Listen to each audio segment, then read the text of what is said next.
Yes, I would like to ask Professor Richard Roberts if you want to make any comment. No? Thank you. About this. Okay. Well, This we will case, sorry. In this case, I will take the honor and the privilege to ask our women present to come to the table. And I would like to ask Professor Helena Nader, President of the Brazilian Academy of Science, our sister. Unfortunately, academic Eloisa Bonfá is not present. She will make a remote presentation. Then I would like to ask our rector, Professor Gulnar Azevedo Silva, to come to the table as well, please. And academic Margareth Dalcolmo, please come to have a seat in the table. And then the two academicians which will make the debate, academic Patricia Rocco and academic Fernanda Tovar Moll. Please come to the table.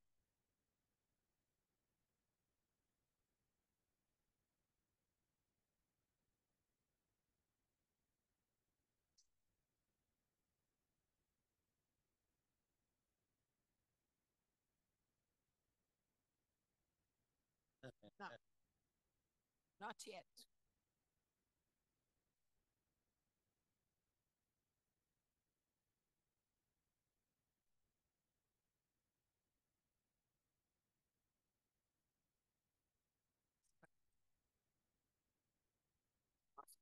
Okay, as meninas.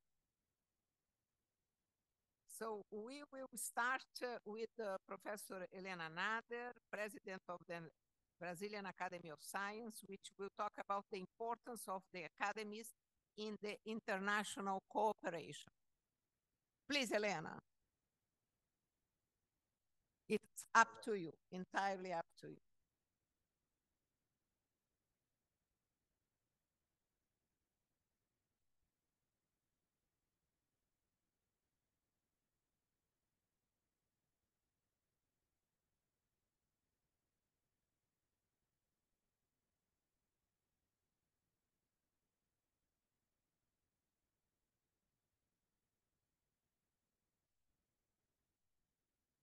Again, I would like to thank Professor, our president, Professor Elia Busquela,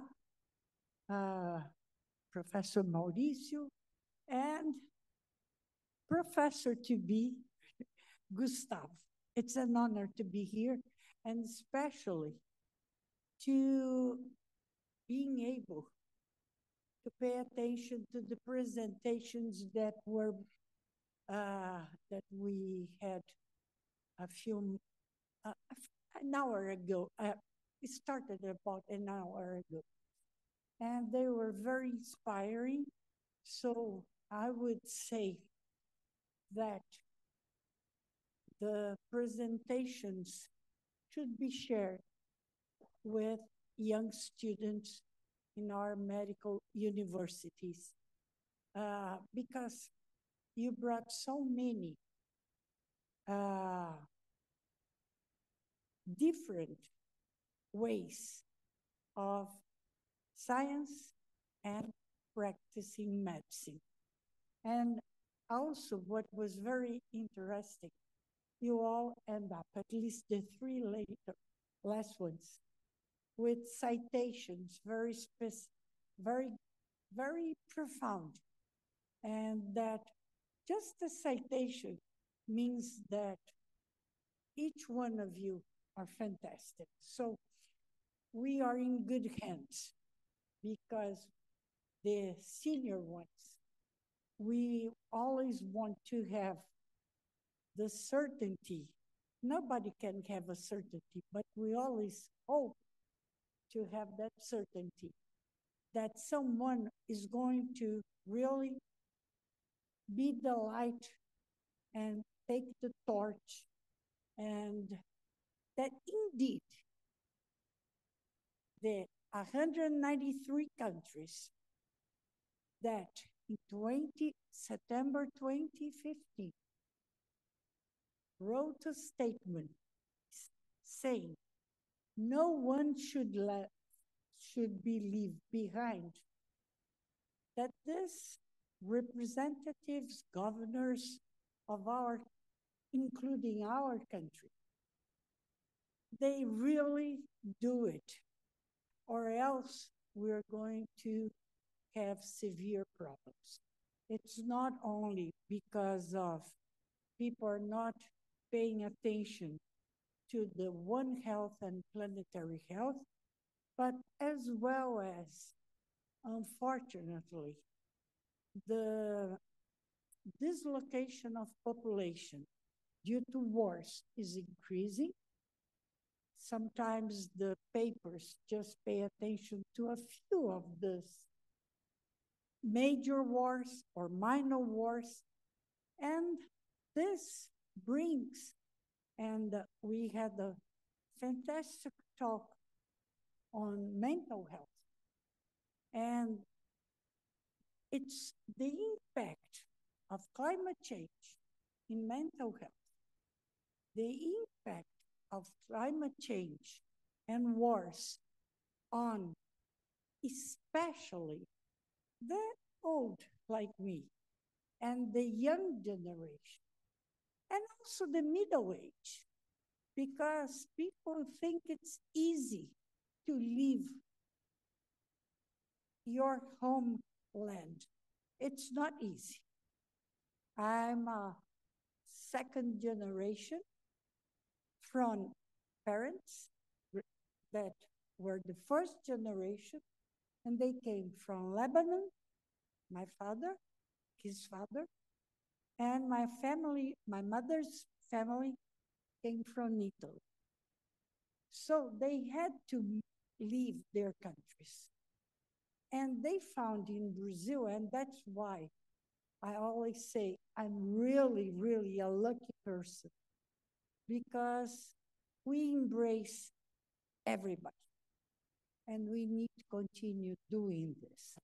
And unfortunately, we are not doing, not only in Brazil, but in several countries. That's just a parenthesis. What I would like also to bring to you people is, I was supposed to say a few words on the importance of scientific collaboration. I'm talking to a converted audience. You already know that. What can I say to convince you more? Nothing. What I can do is stress that there are several organizations, and the National Academia Nacional de Medicina and Academia Brasileira de Ciências are members of this international network. So the first one that I want to mention is IAP, Inter-Academy Partnership. It's a network of academies of science from all over the globe. And the other one is International Science Council. We are also members of that. They have different purpose, but IAP, I think, has a goal that's fantastic, because IAP, besides being a network for the globe, also develop networks, and we have people from Asia talking. We had people from fantastic talk from India. I can't repeat your name, I apologize. I'm getting old and I forget names and I don't know how to pronounce properly. But your talk was fantastic. I told you, you really touched me, especially with your last slide, bringing Mahatma Gandhi to this. And that's something that we need to bring to the young generation, examples. But going back to IAP, IAP has a network of, it's called IANAS, Inter-Academies Partnership of Americas, from Canada, States, Mexico, all the way to Latin America and the Caribbean. was the World Academy of Science as a network with going all around the globe and has the young generation also, the affiliated. So also there is another network that's called ENSO. That's the Association of Science for the Road and Belt that takes all the Asia as well as the south of Latin America and the Caribbean. So there are lots of networks. How can we get them together? How can they work together? Because if you think on moving around, the costs are very expensive.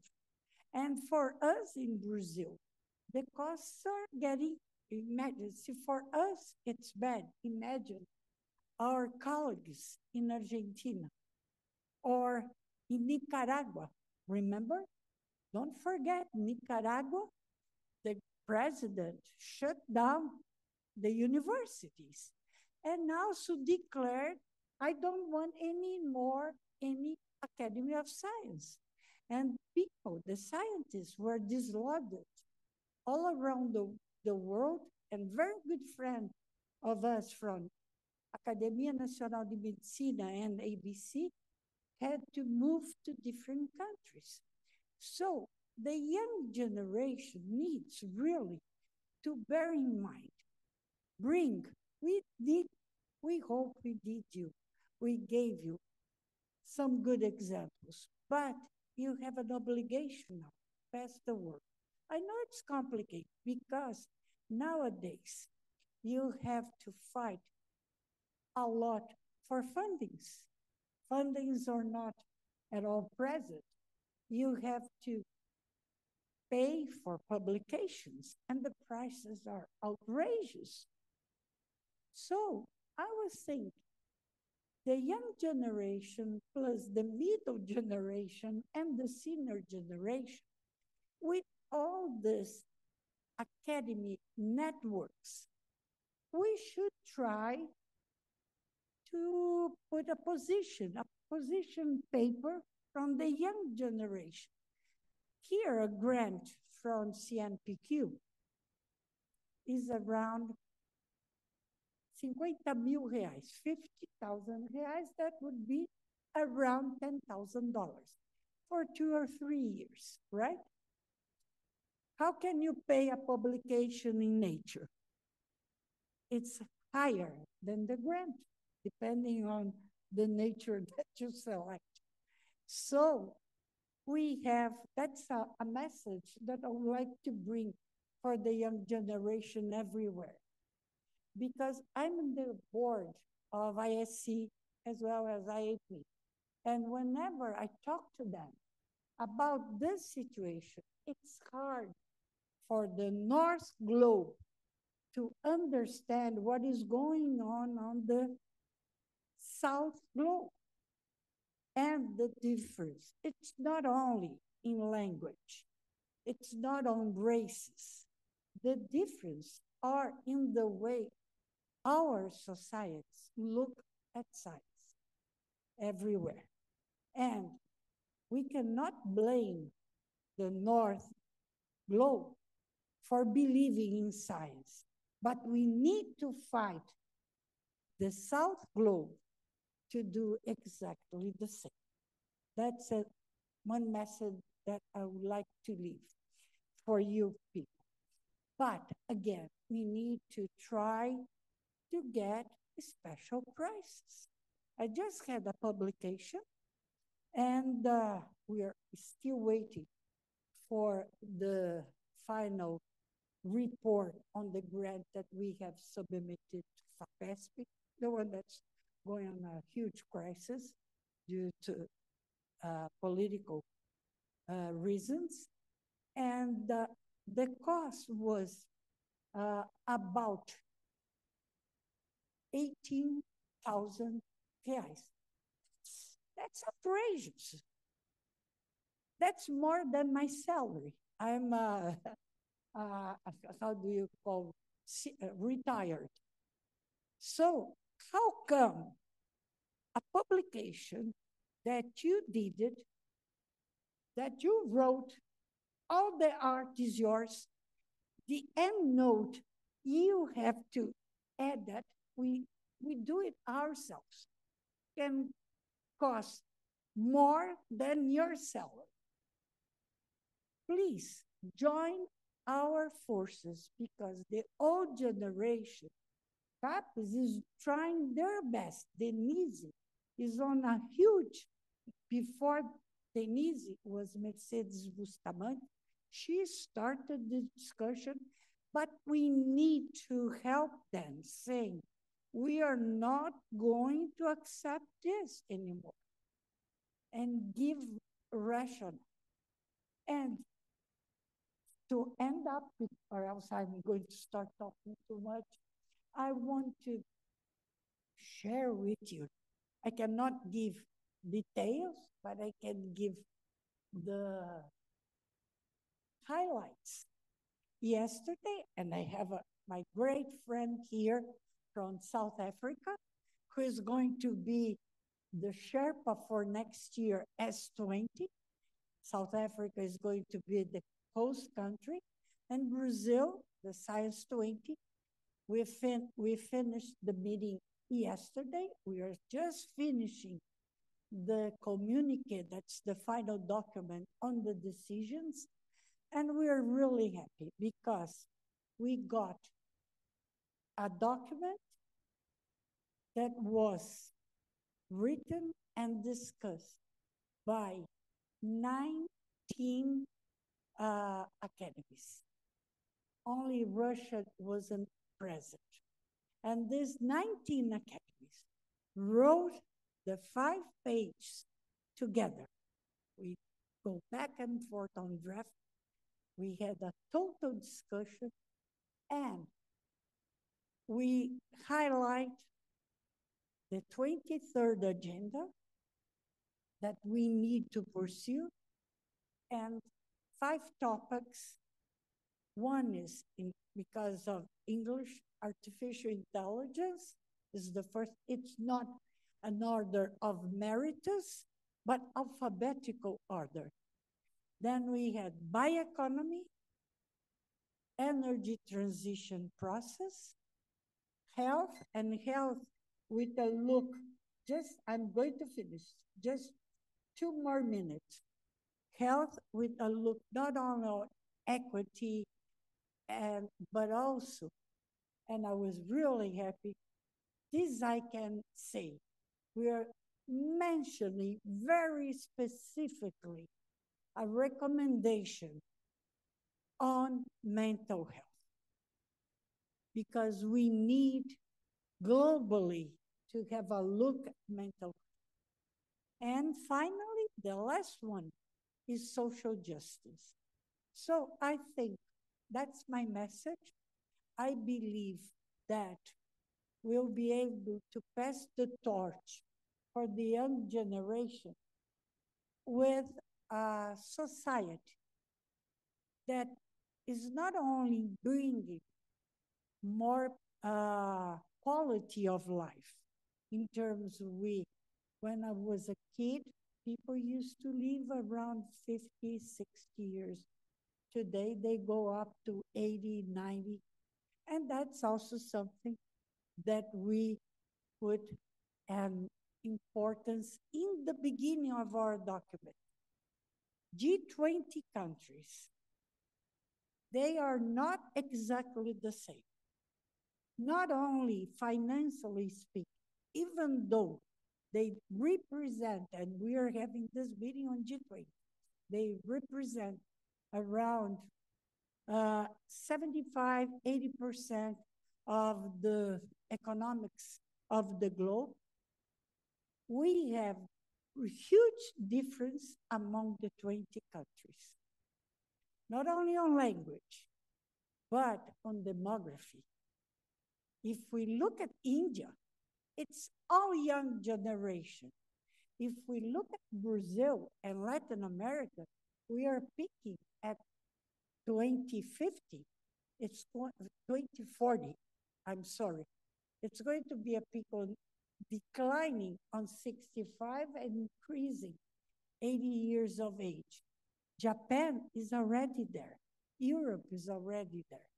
So the needs of science and health in G20 countries are going to be different, and they all are necessary. Thank you again very much.